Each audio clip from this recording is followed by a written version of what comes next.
آج ہم کینسر کے بارے میں بات کریں گے کہ کینسر کیا ہوتا ہے، اس کی وجوہات کیا ہوتی ہیں اور اس کی علامات کیا ہوتی ہیں، ہمیں کیسے پتہ چلے گا کہ کینسر ہو رہا ہے۔ تو آج کے ٹاپک میں یہ سب کچھ جانیں گے۔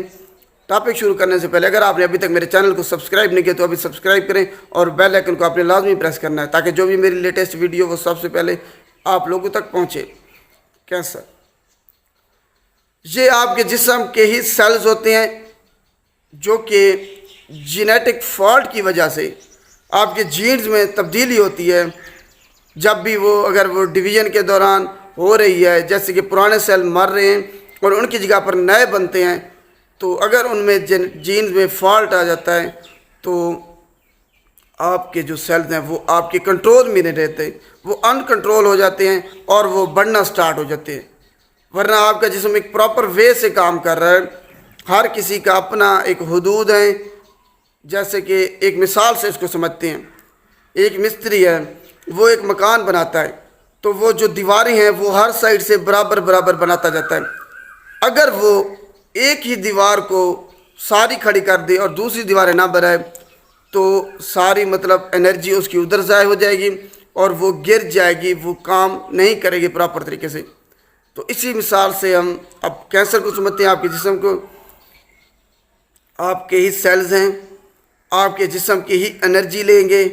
اگر وہ ان کنٹرول ہو جاتے ہیں تو پوری آپ کی جسم کی انرجی وہ سیلز، وہ آرگن جہاں پہ کینسر ہوا ہے جو کہ ان کنٹرول ہوئے سیل وہ کنزیوم کر لیتے ہیں، جس کی وجہ سے آپ کے جسم کو دوسرے آرگنز کو انرجی نہیں ملتی اور آپ کو ہیموگلوبن خون کی جو کمی ہے وہ رپورٹ ہو جاتی ہے۔ خون کی کمی بہت زیادہ تعداد میں پائی گئی ہے جب کینسر ہوتا ہے، اسی وجہ سے کہ وہ ساری انرجی آپ کے جسم کی وہ حصہ لے لیتا ہے جو ان کنٹرول ہوا ہے، جس کو ہم کینسر کہتے ہیں۔ امید ہے آپ کو سمجھ آ گئی ہوگی۔ اب دیکھتے ہیں کہ اس کی وجوہات کیا ہیں۔ کینسر کیا چیز کینسر کاز کرتی ہے؟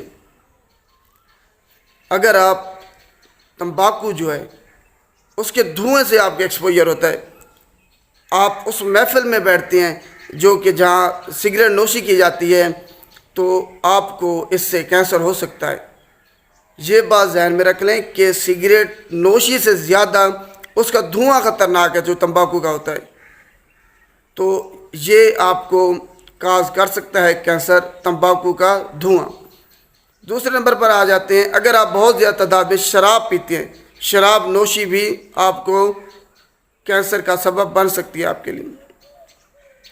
تیسرے نمبر پر آ جاتے ہیں الٹرا وائلٹ جو ریڈیشنز ہوتی ہیں، چاہے وہ سورج سے آ رہی ہوں، چاہے وہ جو سائنسدان یا ورکرز ہمارے اٹامک سینٹر میں کام کرتے ہیں ادھر سے آ رہی ہوں، تو الٹرا وائلٹ ریڈیشن یہ بھی کینسر کا سبب بن سکتی ہیں۔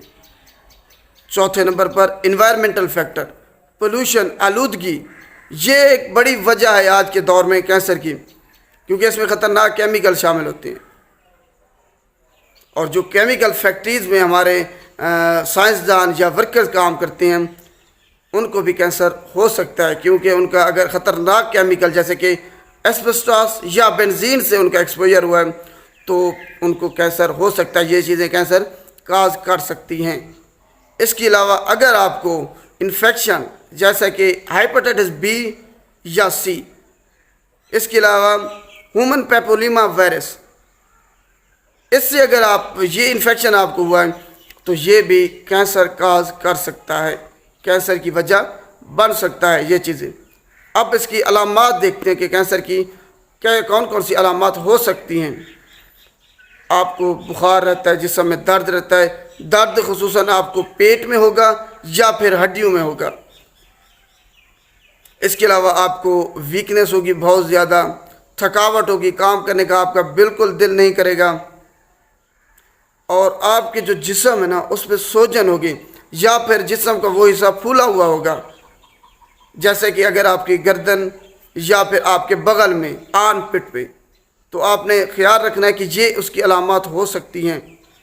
لیکن پراپر جو ہے نا علاج کے لیے آپ کو ٹیسٹ کرانے پڑیں گے، کیونکہ یہ علامات کسی دوسری بیماری کی بھی ہو سکتی ہیں۔ امید ہے آپ کو کینسر کے بارے میں سمجھ آ گئی ہوگی۔ کل ہم اس کا علاج دیکھیں گے کہ کینسر کا علاج کس طریقے سے کیا جاتا ہے اور ہمارا امیون سسٹم جو کینسر پیدا کرنے والے سیلز ہیں جو اب نارمل ہوئے ہیں ان کو ڈیٹیکٹ کیوں نہیں کر سکتا، یہ ہم آنے والے ٹاپک میں ڈسکس کریں گے تفصیل کے ساتھ۔ اگر ویڈیو اچھی لگے تو اس کو لائک کیجیے گا اور شیئر بھی لازمی کیجیے گا۔ شکریہ۔